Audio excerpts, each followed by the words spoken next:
I know death. He's got many faces. I look forward to seeing this one. From the sounds of the dragons to the chaos of battle, over the years the sound editing and mixing teams have played a huge role in HBO series Game of Thrones. This Emmy season, they are again nominated in sound editing and mixing. Joining us today are re-recording mixer Onnalee Blank, who won 4 prior Emmys for the series, and sound supervisor Tim Kimmel, who has 1 prior Emmy win. They'll be talking with us today about their nominated episode, The Long Night, and their reflections of their time working on the series. I'm Carolyn Giardina. Welcome to the Hollywood Reporters Behind the Screen.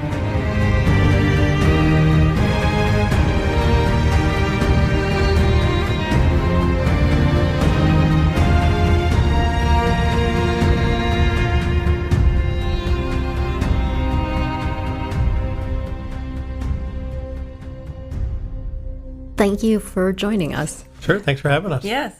You both have been working on Game of Thrones for many seasons. Overall, would you describe what it's been like to be part of the series?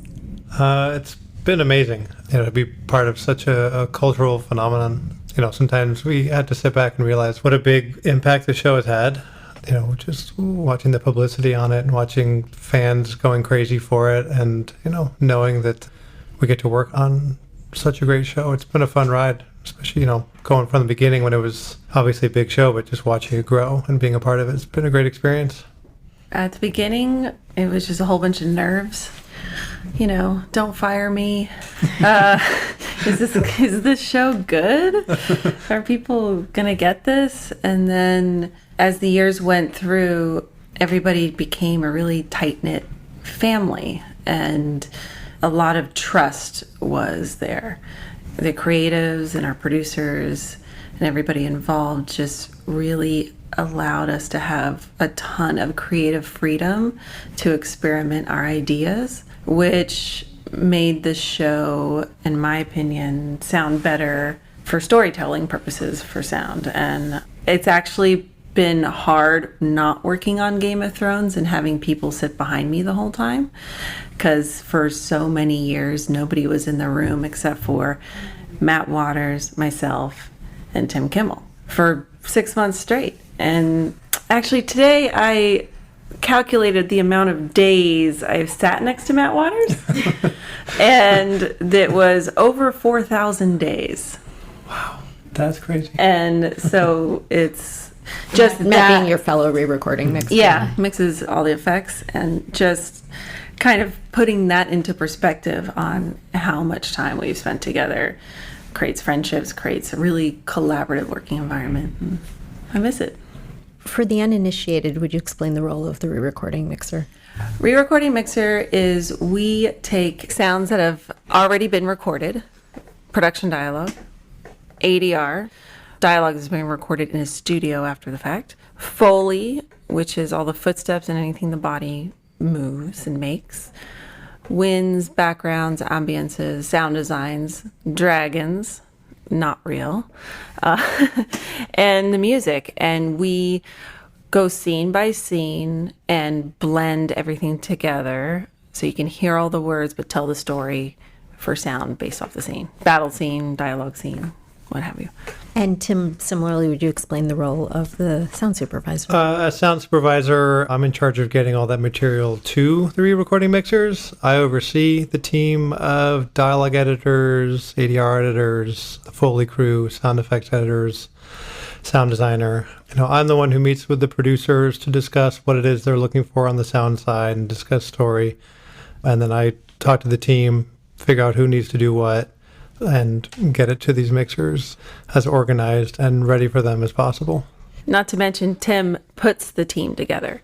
He chooses his editors that make all the sounds happen. Mm-hmm. And then we say, well, that sound didn't work. Or that's great. Well, you're both nominated for The Long Night, which was the episode that features the epic final battle at Winterfell. Would you describe the general approach to this episode? Mayhem. Watch it, cry, watch it again, take a nap, watch it again, and try and wrap your head around it. You had many different acts, if you will. Yeah. I was the first one to see it months ahead of everybody else to start trying to figure out how to attack the sound editorial side. And, it was overwhelming at first, but then what you got to do is just kind of chip away at it and figure out how to attack scene by scene. What do we need to accomplish? What made this episode even trickier was, even while we were in the middle of working on it, there's still a ton of visual effects that are missing. So there's the dragon fight had to skip, and parts of the battle you had to skip because there's not enough visually there to work with to cut the sounds to. There's, a crude animation there or no animation and just a slug on the screen saying, two dragons colliding. So, you have to wait. So we had to kind of pick and choose. Okay, let's attack this scene and get this scene because we have enough visuals there and work on it. It was a process. Let's talk about some specifics. Why don't we start with the dragons? Tell us about creating the battle scenes where we see the dragons. Paula Fairfield, the sound designer, she's the mother of dragons, as we call her as well. She is the creator of all those sounds. She and I will, discuss ahead of time, story-wise, what's going on, what I'm thinking of, and what she's thinking. We bounce some ideas off each other, and then she will go and create. And she'll do her thing, and I leave her alone to do her thing. She's phenomenal at coming up with amazing creature sounds, and she'll do it. And then when she gets to, an area in her work where she's ready to share something, she'll make a quick time and send it to me. Now, they've grown each season. What are some of the elements that are in the dragon sounds for this season? That's a good question. That's unfortunately more of a Paula question. She likes to keep a lot of that, somewhat under wraps when she can. I know she uses some stuff with her dogs. I know she's discussed she has an uncle or family member who owns a rehabilitation center for wild animals. And she was able to mic and record some injured buffalo or moose or something like that, and some bears. I know she had put a microphone in like a little bear cage of this bear that they were trying to heal, and she just left the microphone in there. So she got all sorts of sounds of the bear, happy, sad, angry, hurt, all that. And was able to take those sounds and maneuver them and turn them into what you hear with the dragons. Right. And then let's talk about bringing them all together, the dragons for the battle. Probably the first part is, I'm going to speak on behalf of Matt Waters, because that's his department, is he told us all to leave the room. Because this is going to take him a while, and it's going to be very loud. So we said, great, because what made this episode so challenging on the mix side is it's nonstop. And we really tried to create some places to have silence. And then there's places where it's just very loud for a long time. And so Matt and I would say, okay, why don't you leave the room? I'm going to do this for a bit. So it just helps with the longevity of the workday. How he would attack the dragons, I believe, was really trying to tell a story on which dragon is who. Who is the ice dragon versus who is Daenerys' dragon. And it made it a little tricky with the visual effects with the storm. And they're moving so fast. So he did a lot of pitch shifting and panning and made it very specific, not too muddy as far as mixing goes. So then the audience could track the movements easier.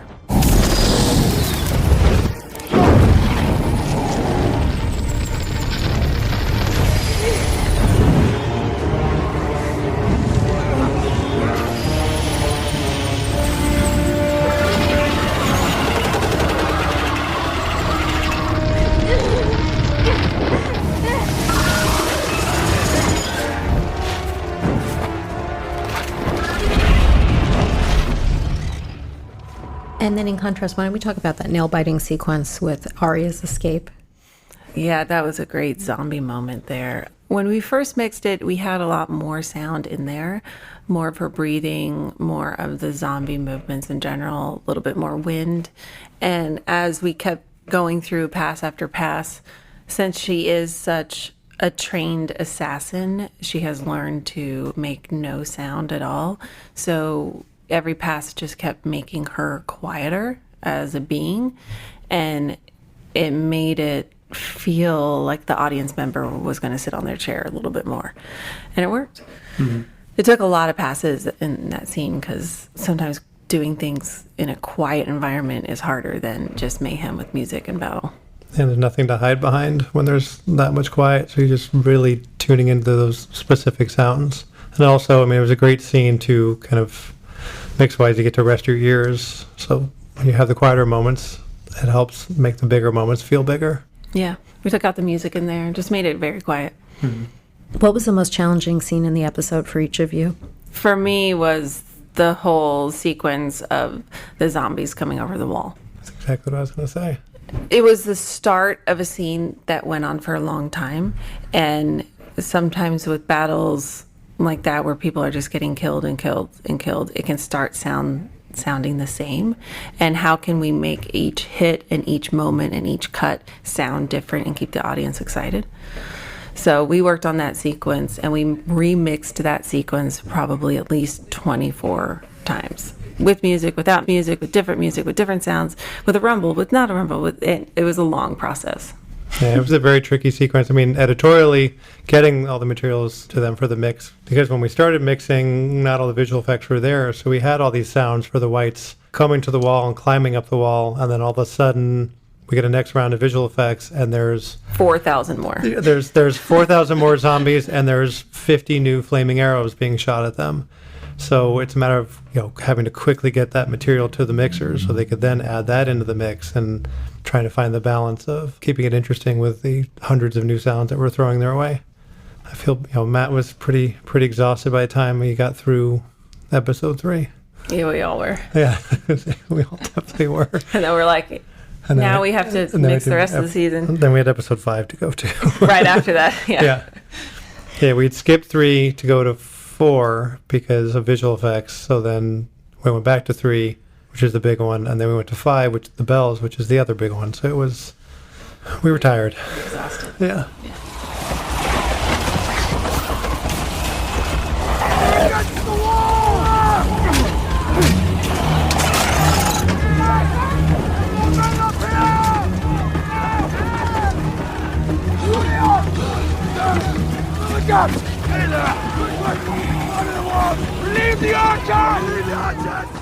How much time do you typically have per episode, or are they overlapping? They're overlapping all the time, and a lot of times let's do episode 4 today because we got this new ADR line. Let's do episode 5 tomorrow. Let's do episode 3. And obviously episode 3 took many more days than any episode ever has in the past. And for me, I'm like, let's just keep mixing because every pass just makes it better. Mm-hmm. And let's just keep mixing until they tell us no. Yeah. Episode 3 was the showrunners' big episode to shine. Production-wise, it was huge. Visual effects-wise, it was huge. So they were definitely in the whatever we need to do to get it done to be as good as possible, they'll do it. So if we said we need 3 more days to work on these sections, they were good about saying then take those 3 days, make it sound good. We want this thing to shine. And what is the creative process like with David and Dan? They're awesome. I wish I could work with them on every film. We had them come in a lot more during this season than we have in the past, just because there were so many sections and sequences that we were mixing differently than they had in their temp. So we'd have them come in, and they're like, what are we doing? We're like, well, we're going to play you some stuff. Oh, like what? So it was great having them come in, and they're such story people that it's really nice to hear them talk about why they shot and cut a scene a certain way based off a story, because then it helps our process. Mm-hmm. Yeah, on a typical episode, I talk to them right before we start to work on the episode to discuss what they want, and then we generally don't see them again until we're done with everything and it's a final playback for them. But on an episode like The Long Night, like she was saying, we brought them in multiple times to say, here's the first 35 minutes of it. Are we in the right ballpark? Are we, this is such a big episode. Let's not be going down the wrong road. And, it was good because there were some changes they wanted to make, some directions they wanted to take with it. So it needed to happen that way. Yeah. You can't just watch that episode once and they're like, I only have 4 notes. Yeah. Too much to take in. Yeah. Now, Tim, you did some vocalizations in this episode. Tell us about that. Yeah. I've, since season 4, I guess technically 3, had one little grunt, but since season 3 or 4, I've done all non-verbal vocalizations for the Giant. As well as deaths for people, and a lot of the Whites, the Army of the Whites, there's plenty of me in there, and Paula and other various people. It's pretty common for us to lend our vocals to that as needed, especially as visual effects come in and all of a sudden there's a new person getting killed in the background. So it's, the giant just kind of happened because Paul and I were discussing, what do we want this vocal to be? And finally I was like, honestly, I'm a metalhead and I have a metal growl I can do and I'll send it to you. And if you want to take it and tweak it, and awesome. She did. So the rest is history. Would you demonstrate for us? Should I back up a little bit? There you go. There's the giant. And then we pitch it down, of course. Then we pitch it down a little bit. Fantastic. Yeah, thank you.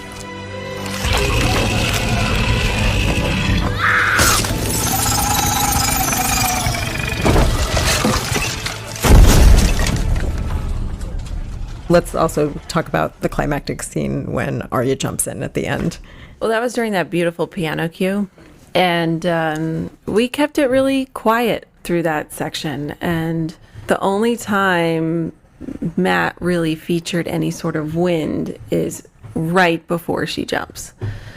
And what made that sequence so great is then when he grabs her by the neck, it's so concussive and it makes you jump in your seat. And that moment, watching that in an audience during the premiere, people were screaming so loud that we're like, I was laughing. I'm like, it worked. Mm-hmm. And then just to make all the ice sounds and everything very explosive for all the White Walkers. But during the premiere, you couldn't hear any of that because the audience was cheering. So it was going nuts. It was funny because the audience went to cheer when you saw her coming in. And then all of a sudden went completely quiet when she got grabbed because it was like, oh, wait, this isn't going to work. And then once she stabbed him, then the place just erupted. It was fun because we're usually locked in a room with 3 or 4 of us watching it. So there's our own reactions to it. But after we've watched it 600 times, it's like we know what's going to happen. So we don't react to it anymore. So it was great to be in a big audience. They'd screened it at Mann's Chinese Theater. So it was fun to have the whole crowd react to it. Yeah. Unfortunately, we couldn't hear our work anymore, but that was fine. It was worth it. Shh, we have a cool sound coming up. Quiet, everybody.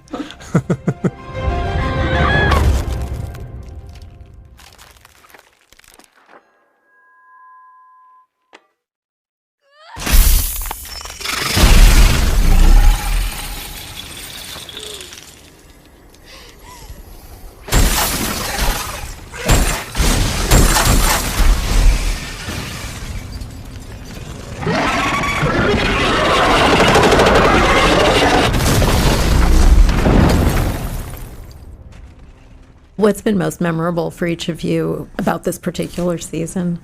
I think just knowing that our watch has ended, mm-hmm. and that I just loved working with everybody for months straight, and it was kind of sad to say goodbye to it. It was great to be done with the show because it's taken up so much of our lives, but it was sad at the same time because all these people are my friends now.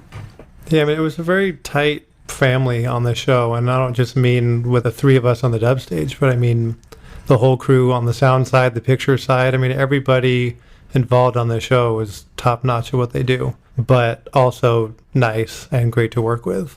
It was a fun show to be a part of, and we all knew we were working on something big, so that that made it even more exciting. But it was definitely a tough goodbye. I mean, we were with Dave and Dan when they had to make their final decision that they were ever going to make on this show regarding one last sound. They had come back, in the final episode, they had one visual effect they updated towards the end of the episode when Jon Snow is coming on his horse, coming back to Castle Black, and it starts with a shot of the ice wall and pans down, and they had a few different versions of the shot with how much of that wall was melting and how much you saw it. So when they gave us that final visual effect, we had to make a little bit of an adjustment to the water coming off. So that was the final decision that they had to make. And you could see that they were realizing at that moment that 13 years of their lives was, that chapter was officially 100% closing right then. Any other memories from the season? Yeah, I mean, we really like to have fun on the show. And, occasionally we would put jokes in the show to play for the producers to, it would kind of help lighten the mood if things were stressful. One that we did this season was Dan is a metalhead like myself, so when the bells were ringing in King's Landing in episode 5, we actually took out the real bells and put in the song Hell's Bells by AC/DC, which amazingly enough worked really well with the action of the show at that point, which he enjoyed it. I think he made the joke of, this is the most expensive music video ever made, where I think Greg then said, this is the most expensive AC/DC gag ever being done. Can we get back to work? But that was about typical of the kind of thing we would do on, we did a lot of fun jokes with them. They had a good sense of humor, so they enjoyed it. That's great. Every episode, we'd play them at least one joke. Yeah, we had a microphone on the mix stage that we would always use, some for things that we did need, and some for if something inspired us for some sort of fun gag to put in there. We only made the mistake once where we actually left a gag in for the HBO playback. It was only happened one time. Oh, yeah, which one was that? I remember that happening, but yeah, we all looked at each other about a minute before thinking, oh my God, we forgot to mute it. And then that meant that everybody, because we sent our mixes to different places to have different producers listening to them, so that means they all heard it. Yeah. Wasn't it when Jon Snow was going to kill those guys in the background? It looked like people's mouths were moving, so we put in like, do it. No, that one wasn't left in because that one they liked, but we played for them. We ended up having to spit out a little quick time with that, but I can't remember. There was one that was left in for playback that shouldn't have been left in for playback by accident, but it ended up okay. How did you navigate the season when everyone was curious about what was going to happen? Yeah, it's tricky. I mean, I saw all the episodes like last September, way before anybody in my crew was going to start working on it. So I had nobody to talk to about it, which was difficult. It happened every season where I would know ahead of time. I'd have to be quiet, and then I would get excited when at least somebody in the crew would start working on it so I could talk to them about it. But still, most friends who were fans would come up and say, oh my God, tell me what's going to happen. No, wait, no, don't tell me, don't ruin it. So, I mean, people want to know but don't want to know. But we did have to be very careful, even when we're working on it. If we're taking a break and we're hanging out in the kitchen area and we're discussing, oh, hey, when we get back in there, we need to, turn these sword sounds up or do this or do that. We had to be careful not to just be like, oh, and then when Jon Snow gets stabbed, we need to make that louder. Holding on to Jon Snow's death back in season 5 into season 6 was tricky. Funny enough, my daughter walked in. I was working on the episode where he comes back to life, and she walks in the room and sees it. And she doesn't watch the show. She's too young, but she knew by the look on my face she shouldn't have seen what she saw. And this is like 3 months before it airs. And I had to have a sit down with her and explain to her, like, this is Daddy's job. And you telling a friend could cost Daddy his job. Not just this one, but like trust in the future. And so she was very good. She did not tell anybody. And I said, I will let you know when it airs. And literally, as it aired, she was in the room and I said, you're okay now. And she walked outside our house in the backyard and yelled, Jon Snow is alive! Just so she could finally get it out. Both of you are part of a team. So would you like to give a shout out to your members? Yes, Matt Waters, I wish you were here. You're fantastic at what you do. I've got a much bigger crew on my side. If I forget anyone, let me know. Paula Fairfield, Brad Katona, Brett Voss, Jeff and Dylan Wilhoit, John Motter, Paul Berkovich, Tim Hands, Pernell, Salinas, Caleb. Caleb, our recordist, mix tech. Can't forget Salib. Sam Edges was our mix tech years back. Yeah. Rick Camara, the mayor. He hasn't been on in a while, unfortunately. Yeah, it's been a pretty good sized crew that we've had with us. And Greg Spence. Yes, can't forget Greg Spence. Our fearless leader. What was he? He was co-producer when it started and producer by the end of it. But he was kind of our immediate contact. We do our first playback with Greg. He was really phenomenal to collaborate with. He would come up with some odd ideas, and sometimes they would work and make it really much better, and sometimes they weren't. But they would lead us in another direction to try something new, and he was a lot of fun to bounce ideas off of. Mm-hmm. He made me a more detailed mixer. He made me much better at my job, without a doubt. Thank you, Greg Spence. During this season, each week when an episode would air, would you watch Twitter? I would have a party at my house and invite a whole bunch of friends over. I mean, especially this last season, yeah. My husband is a huge fan of the show, so I would get stuck watching it every Sunday, which was great. I'm a huge fan, too. And how did you watch the finale, Tim? For most of the group, actually had a party and they had a screening. So it was fun. Actually, we watched it on the dub stage where we mixed it with a bunch of my peers. So it was fun to kind of watch it with a group and get the reactions and see it with other people. It was fun. I watched Twitter for a little while, but with this season getting some mixed reviews, it kind of annoyed me a little bit to watch Twitter. So I had to back off of that a little bit. People can be haters. Yeah. The coffee cup. That damn coffee cup. It's a teacup, actually, technically, but... What's next for each of you? I'm going on to Castle Rock Season 2 for Hulu, and then on to Lovecraft Country for HBO. Matt Waters and I just finished mixing a film called Just Mercy that comes out Christmas Day, starring Michael B. Jordan and Jamie Foxx. It's fantastic. And then next for me is mixing a film called Birds of Prey. Harley Quinn. And you'll all get to be reunited with the team for the Emmys next month. Yes! Yeah, next month. One last. We'll see if we'll ever get nominated for an Emmy again. Now you're moving on to Oscars. No. It's going to be fun to get dressed up. Yeah. And have a glass of champagne with everybody. It's always fun to get the crew together. I mean, even when we're working together, a good chunk of the crew are working out of their house or another studio, and we don't see them very often. Or so in the UK. Yeah, or in the UK. So the Emmys are a nice time to get everybody together. I usually have a season-ending barbecue, which I haven't had yet, but I will have. We all get together and get to relax and just hang out. I mean, it's such a great group of people. Yeah. Well, congratulations, and thank you so much for joining us. Thank you for having us. Thanks for having us.